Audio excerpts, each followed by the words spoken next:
जी बेटा, अब हम समझने की कोशिश करेंगे कि ऑक्सी हीमोग्लोबिन डिसोसिएशन कर्व होती क्या है।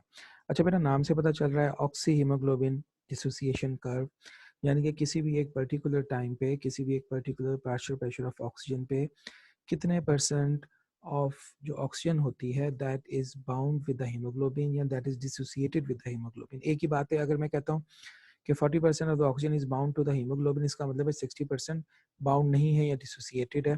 या अगर मैं कहता हूँ 60% of the oxygen is bound with the haemoglobin, तो इसका मतलब है कि 40% जो है दैट इज डिसोसिएटेड या that is not bound with the hemoglobin. Anyhow, so oxyhemoglobin dissociation curve basically is a graphical presentation of how much oxygen is bound to hemoglobin at a particular time at a particular partial pressure of oxygen. इतनी बात समझ में आ गई। अब हम आगे देखते हैं। बेटा, जब भी हमने को ग्राफ बनाना होता है, ग्राफ में एक एक्स एक्सिस होता है, एक वाई एक्सिस होता है, ये हमें पहले से पता है। इसमें भी हमने एक typical oxy haemoglobin dissociation curve बनाई हुई है जो एक सेकंड में बेटा वो चला लूँ इसका।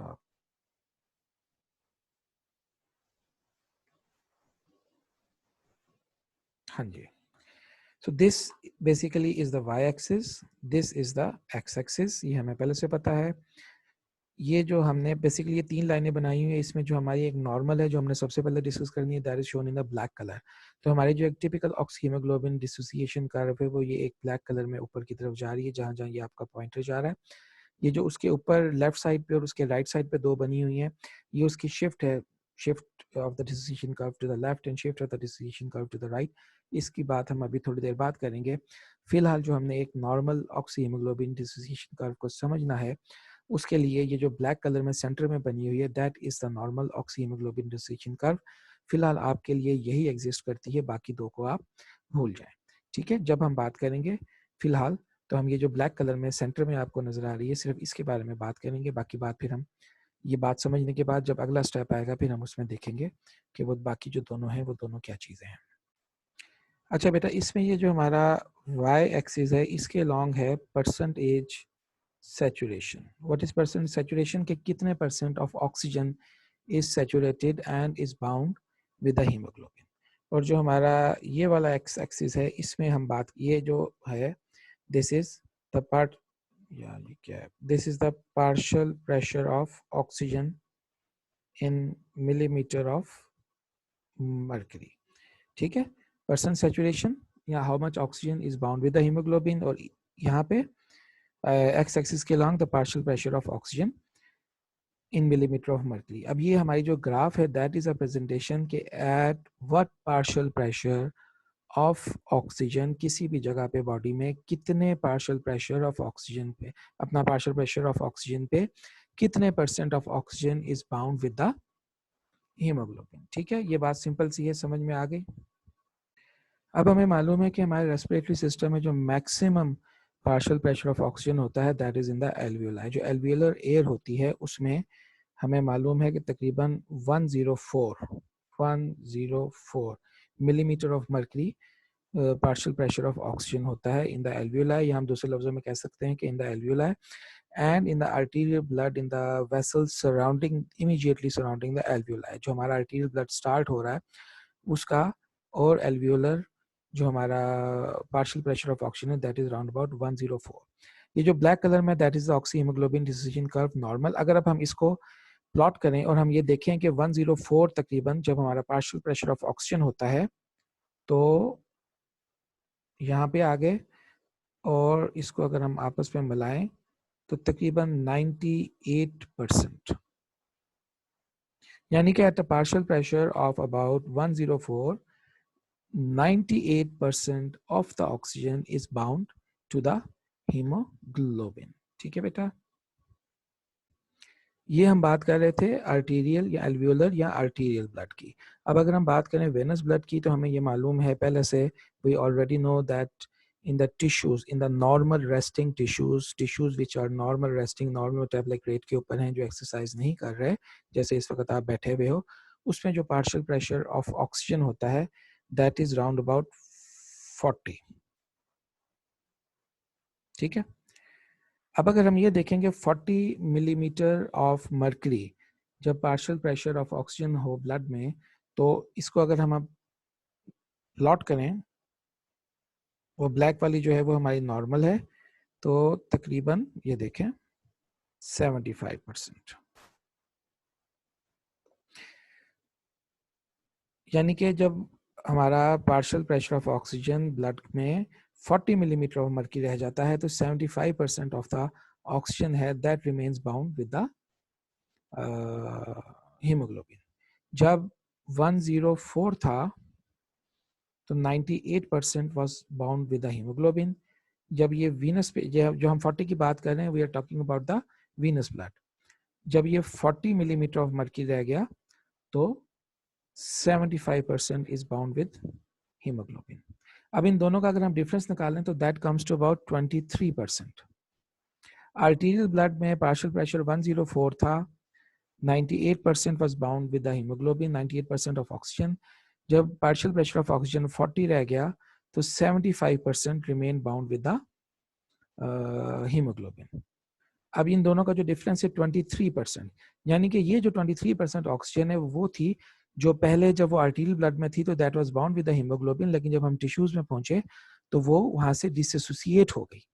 और ये कहाँ गई? ज़ाहिर है it is supplied to the tissues या body. तो this 23% of the oxygen is supplied to the tissues. ठीक है।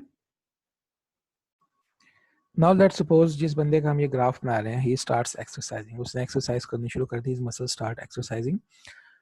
अब जो उसके मसल्स की जाहिर है कि जब वो एक्सरसाइज करेगा when he exercises तो उसके जो ऑक्सीजन की कंजम्पशन है that will increase, ऑक्सीजन की कंजम्पशन will increase और कार्बन डाइऑक्साइड की production will also increase. Anyhow, जब उसके वीनस एंड पे या उसके टिश्यूज में ऑक्सीजन की कंजम्पशन इंक्रीज करेगी तो ऑक्सीजन कंज्यूम हो जाएगी, तो partial pressure of oxygen will further reduce. Partial pressure of oxygen जो है उसका वो मजीद कम हो जाता है। अब वो मजीद कम होकर लेट्स सपोज 20 पे आ जाता है। ठीक है। अब हम वो जो हमारा ये जो ब्लैक कलर के सेंटर वाला जो हमारा नॉर्मल टिपिकल बल्कि नॉर्मल ऑक्सीहीमोग्लोबिन डिसीजन कर्व है उस पर ड्रॉ करके देखते हैं, उस पर प्लॉट करते हैं कि 20 मिलीलीटर ऑफ मर्करी के पार्शियल प्रेशर ऑफ ऑक्सीजन पे जो बाउंड ऑक्सीजन है वो कितनी होगी। लेट्स सी, ये और ये तकरीबन 30। यानी कि जब partial pressure of oxygen drop करके 20 पे चला गया तो 30% ऑफ ऑक्सीजन रिमेन्स बाउंड, बाकी जो है वो डिसोसिएट हो गई। 98% से हमने स्टार्ट किया था, अब 30%, दोनों का डिफरेंस कितना है 68%। यानी कि जब पार्शियल प्रेशर ऑफ ऑक्सीजन 104 से ड्रॉप करके 20 पे रह गया तो 68% ऑफ द ऑक्सीजन जो है दैट इज डिसोसिएटेड, और डिसोसिएटेड का मतलब है कि वो so that is supplied to the 68% is supplied to the tissues. दूसरे लफ्जों में जैसे जैसे partial pressure of oxygen is dropping the supply of oxygen to the tissues is increasing. जैसे जैसे हमारी ऑक्सीजन की ज़रूरत बढ़ रही है, जैसे जैसे हमारा पार्शियल प्रेशर, जैसे जैसे हमारी ऑक्सीजन की कंजम्पशन बढ़ रही है, वैसे वैसे हमारा पार्शियल प्रेशर ऑफ ऑक्सीजन जो है वो ड्रॉप कर रहा है, और वैसे वैसे जो हमारी ऑक्सीजन की सप्लाई टू द टिश्यूज है वो बढ़ रही है। As the consumption of oxygen is increasing, the partial pressure of oxygen in the blood is decreasing, and so the supply of the oxygen to the tissues is increasing. ठीक है, ये बात समझ में आ गई? तो मुश्किल तो नहीं है। अभी हम इसको दोबारा भी देखेंगे। दोबारा देखते हैं हम वही वाली बात। जब पार्शियल प्रेशर ऑफ ऑक्सीजन 104 था तो 98% ऑफ द ऑक्सीजन है that was bound with the haemoglobin. जब वो 40% पे हुआ तो 75% रिमेन बाउंड, 23% जो है वो सप्लाई हो गई टिश्यूज को। जब उसने एक्सरसाइज शुरू की और जो partial pressure of oxygen in the tissue blood है वो मजीद ड्रॉप करके 20% के करीब आ गया तो 30% of the oxygen remained bound with the haemoglobin. जो 68% है that is supplied to the tissues. Once again जैसे जैसे हमारा पार्शियल प्रेशर ऑफ ऑक्सीजन कम हो रहा है, जैसे जैसे हमारी ऑक्सीजन की कंजम्पशन ज्यादा हो रही है, वैसे वैसे the supply of oxygen to the tissues is increasing. There's a lot of difference between क्या नाम है इसका 23% and 68%. अब आगे चलने से पहले हम ये देखते हैं कि ये ऑक्सी हीमोग्लोबिन डिसोसिएशन कर्व जो है इसकी शेप है क्या and what is the significance. इसको अगर हम गौर से देखें तो this is not a straight line, ठीक है ना, ये एस शेप में आपको नजर आ रहा है।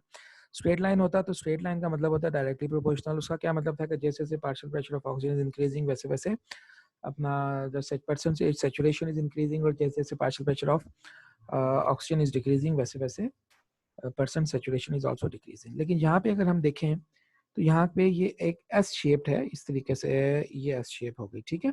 इसका जो अगर हम ये शुरू का हिस्सा आप देखें, इस अब इसकी सिग्निफिकेंस क्या है इस शेप की कि पार्शियल, यहाँ पे आप देखें पार्शियल प्रेशर ऑफ ऑक्सीजन 100 104 110 था सपोज यहाँ से, और ये 60 65 तक इतने एरिया में हम आ जाते हैं।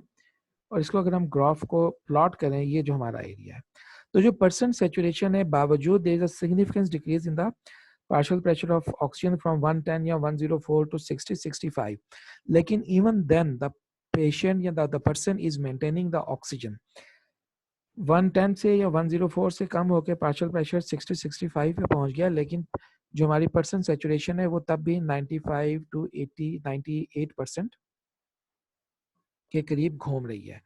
तो इवन किसी भी वजह से बंदे का सांस बंद हो गया, बंदा हाई एल्टीट्यूड पे चला गया, उसके मुंह पे आपने तकिया रख दिया थोड़ी देर के लिए, तो even a considerable decrease in the partial pressure of oxygen up to 60 to 65% does not cause a decrease, a considerable decrease in the percentage saturation। वो दोबारा वो फिर भी 95 96 97% के ऊपर ये देखें ऑक्सीजन को बंदा मेंटेन कर रहा है। एक सिग्निफिकेंस तो ये हो गया। अब दूसरी सिग्निफिकेंस क्या है? दूसरी सिग्निफिकेंस ये है कि उसके बाद जब हम किसी वजह से मजीद देर इज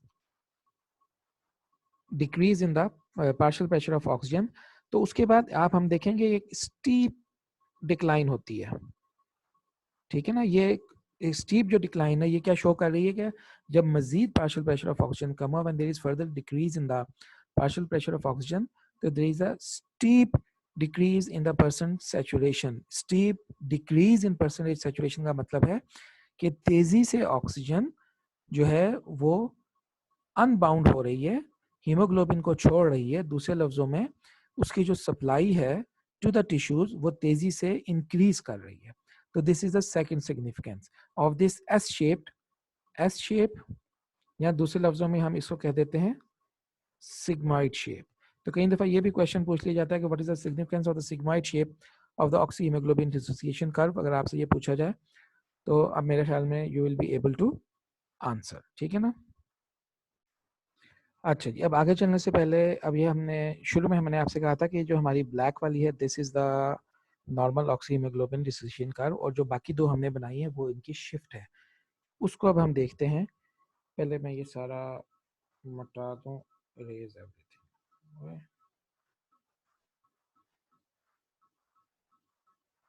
इरेज क्यों नहीं हो रहा? एक सेकंड।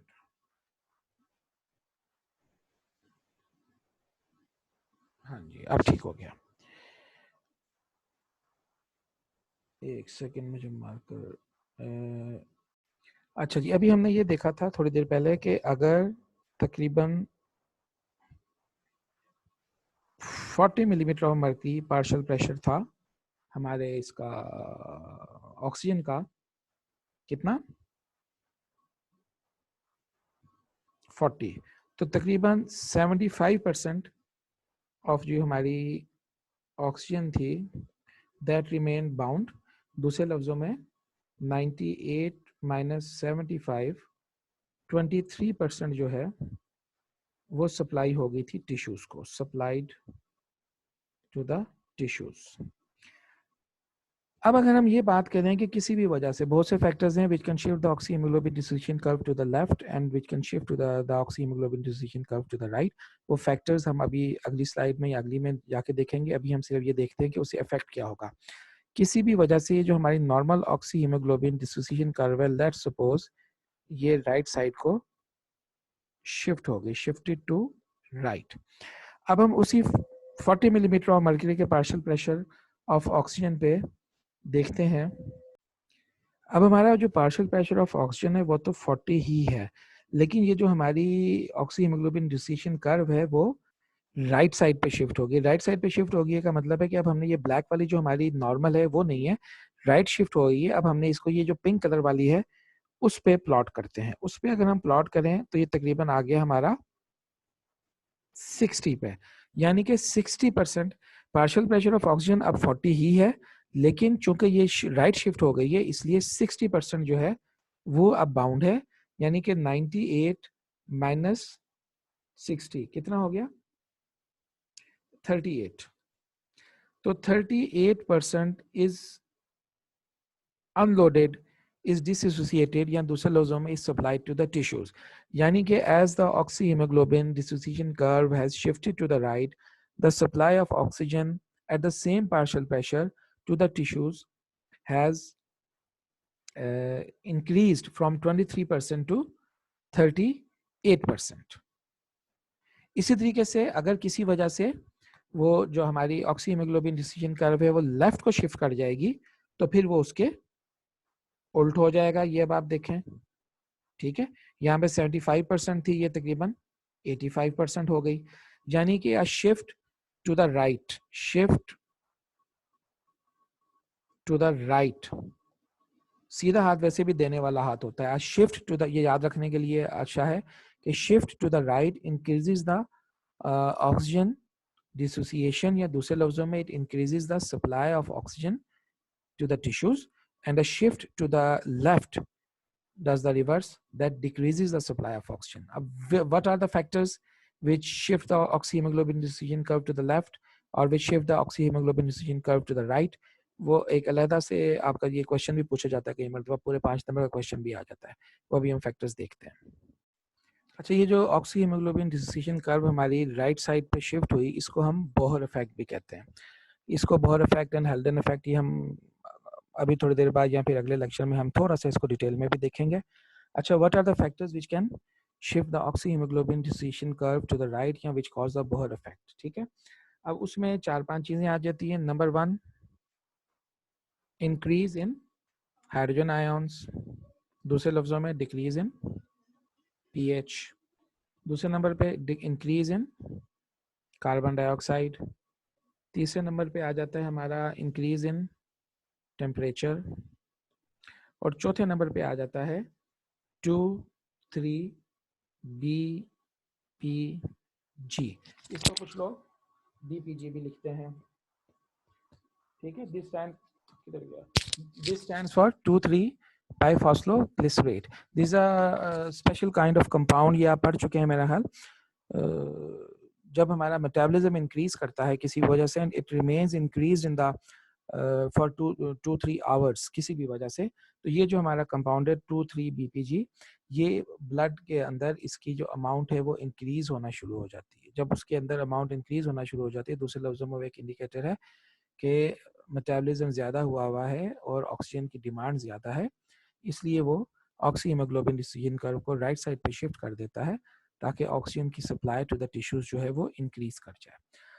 बाकी अगर हम ये देखें तो ये तमाम चीज़ें वो हैं जो हम किसी भी वजह से, जब हम एक्सरसाइज करते हैं या हमारा मेटाबॉलिज्म ज़्यादा होता है, जब हम एक्सरसाइज करते हैं थोड़ा सा एसिडोसिस होता है, जब हम एक्सरसाइज करते हैं कार्बन डाइऑक्साइड की प्रोडक्शन बढ़ जाती है, जब हम एक्सरसाइज करते हैं टेम्परेचर इंक्रीज हो जाता है। तो ये जो तमाम फैक्टर्स हैं वो shift the oxyhemoglobin dissociation curve to the right, and shifting of oxyhemoglobin dissociation curve to the right means an increased supply of oxygen to the tissues। और इन सब का जो उल्ट है, a decrease in hydrogen ions, या दूसरे लफ्जों में increase in the pH, a decrease in the carbon dioxide, a decrease in the temperature, या a decrease in the 2,3 ppH will cause a shift to the left and consequently a decreased supply of oxygen to the tissues। तो मेरे ख्याल में normal oxyhaemoglobin dissociation curve, उसकी shape क्या होती है, and what is the significance of that sigmoid shape, and what are the factors which cause the oxyhemoglobin dissociation curve to be shifted to the right or to be shifted to the left, and what is the result of a rightward shift and a leftward shift, और Bohr effect क्या होता है। जो rightward shift है that is due to Bohr effect, that is Bohr effect. Bohr effect और Haldane effect हम अगले lecture में हम ज़्यादा डिटेल में करेंगे। वेल एनी हाउ, ये सब चीज़ें अगर आपसे क्वेश्चन पूछ ली जाए तो मेरे ख्याल में you should be able to answer this. अब हम आगे चलते हैं।